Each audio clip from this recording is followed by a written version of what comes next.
नमस्कार, मी वृषाली पाटील बातमीपत्रात आपलं स्वागत करते।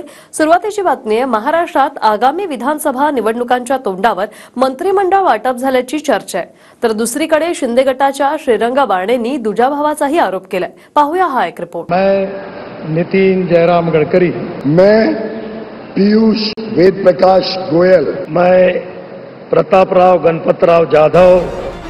आगामी विधानसभा निवडणुकांच्या पार्श्वभूमीवर महाराष्ट्रातल्या मंत्रिपदांची संख्या भाजपनं कायम ठेवल्याचं बोललं जात आहे। जेव्हा महाराष्ट्रात भाजपचे 23 खासदार होते तेव्हा गडकरी, राणे, गोयल हे 3 कॅबिनेट मंत्री, तर रावसाहेब दानवे, कपिल पाटील आणि भारती पवार, रामदास आठवले हे केंद्रीय राज्यमंत्री होते। यंदा भाजपची खासदार संख्या 23 वरून 9 आली आहे, पण गडकरी, गोयलांची कॅबिनेट पदं कायम आहेत।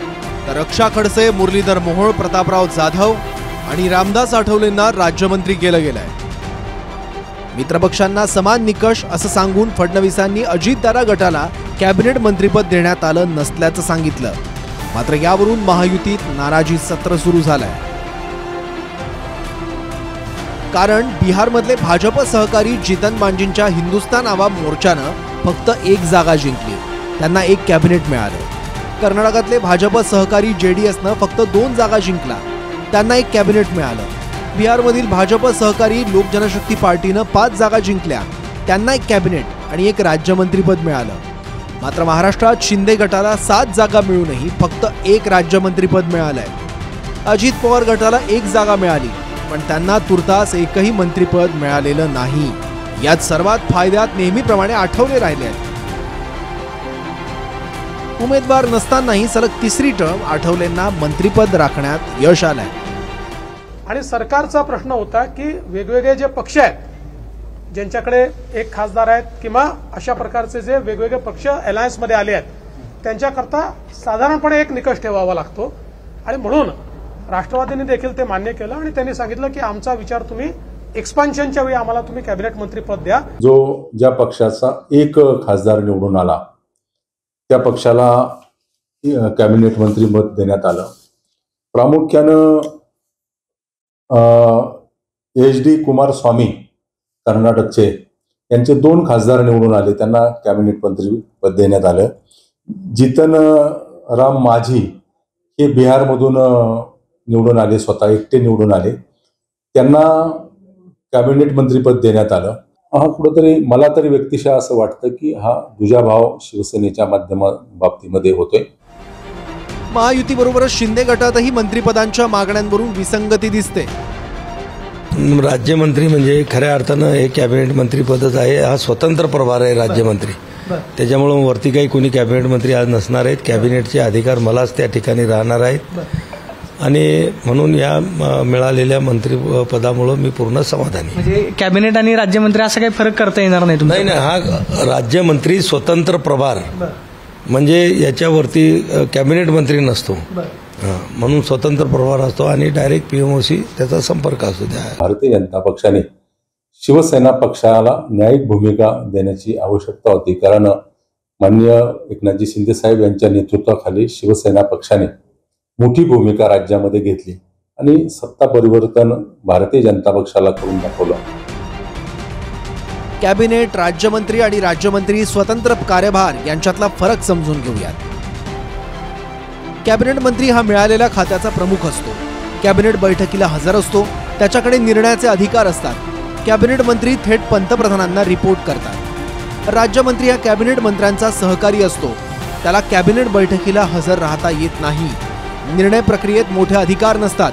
राज्यमंत्री पंतप्रधानांऐवजी कॅबिनेट मंत्र्याला उत्तरदायी असतो, तर राज्यमंत्री स्वतंत्र कार्यभार हा अनेकदा छोट्या खात्याचा प्रमुख असतो, पण त्यालाही कॅबिनेट बैठकीला हजर राहता येत नाही। निर्णय प्रक्रियेत अधिकार मिळतात आणि थेट पंतप्रधानांना उत्तरदायी असतात। राज्यनिहाय यादी बघितल्यास उत्तर प्रदेशात सर्वाधिक 11 मंत्रिपदं, बिहारला 8 मंत्रिपदं मिळाली आहेत, महाराष्ट्रात 6 मंत्रिपदं, ज्यात गडकरी आणि गोयलांना कॅबिनेट, मोहोळ, खडसे, जाधव आणि आठवलेंना राज्यमंत्रीपद मिळालंय। तर गुजरातला 5 मंत्रिपदं आहेत, ज्यात अमित शाह, S जयशंकर, मनसुख मांडवीय, CR पाटील या 4 नेत्यांना कॅबिनेट, तर नीमू भंबानिया यांना राज्यमंत्रीपद मिळालंय। जळगाव जिल्ह्यात जवळपास 2 दशकानंतर केंद्रीय मंत्रिपद मिळालंय। 1977 मध्ये जनता पार्टीचे सोनू सिंग धनसिंग पाटील, 1980 ला विजय नवल पाटील, नंतर 1998 ला MK पाटील यांच्यानंतर यंदा रक्षा खडसे केंद्रीय राज्यमंत्री झाले आहेत.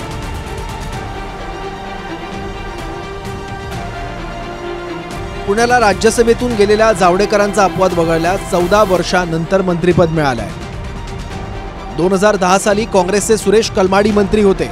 त्यानंतर भाजपचे मुरलीधर मोहोळ मंत्री झाले. भाजप सरकारऐवजी आता मित्रपक्ष अर्थात NDAचं सरकार आल्यानंतर मित्रपक्षांनाही वाटा द्यावा लागल्यानं मंत्रिपदांच्या संख्येत वाढ झाली आहे. 2014 ला स्वबळावरच्या सत्तेतल्या मोदी सरकारमध्ये फक्त 46 मंत्री होते. 2019 ला 58 मंत्री. यंदाच्या NDA सरकारमध्ये मंत्र्यांची संख्या 72 झाली आहे. भविष्याच्या दृष्टिकोनातून ज्या राज्यात भाजपला फटका बसला तिथेही झुकतं माप दिलं गेलं आहे.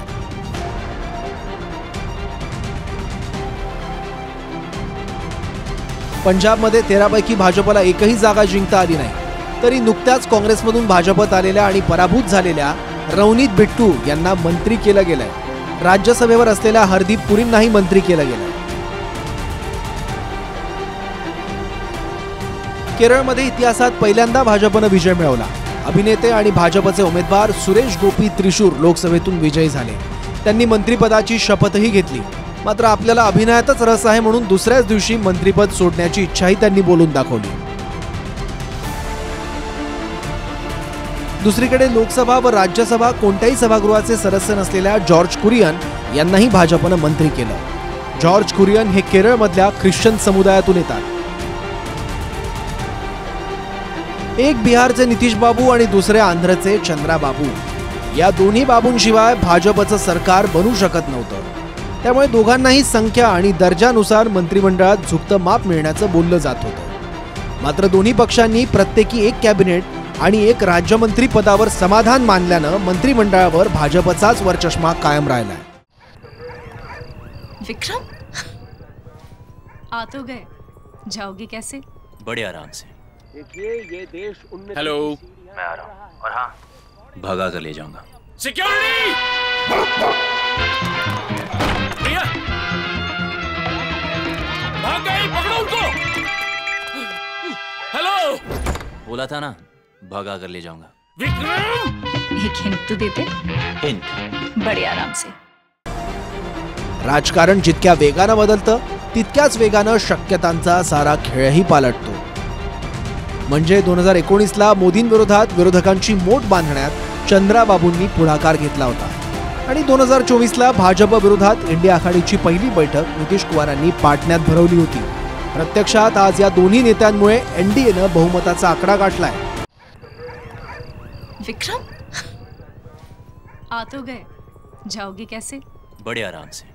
ये देश हेलो, मैं आ रहा हूँ. और हाँ, भगा कर ले जाऊंगा. सिक्योरिटी! भैया, भाग गए, पकड़ो उनको. हेलो, बोला था ना, भगा कर ले जाऊंगा. विक्रम, एक हिंट तो देते. हिंट, बड़े आराम से. गाठलाय. पण बार्गेनिंगची लढाई भाजपनं जिंकली आहे.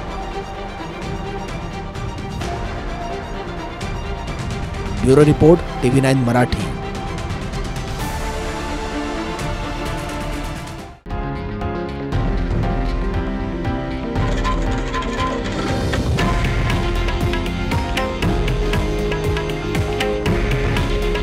हे आहे देशातील नंबर 1 न्यूज नेटवर्क आणि आपण पाहत आहात TV9 मराठी.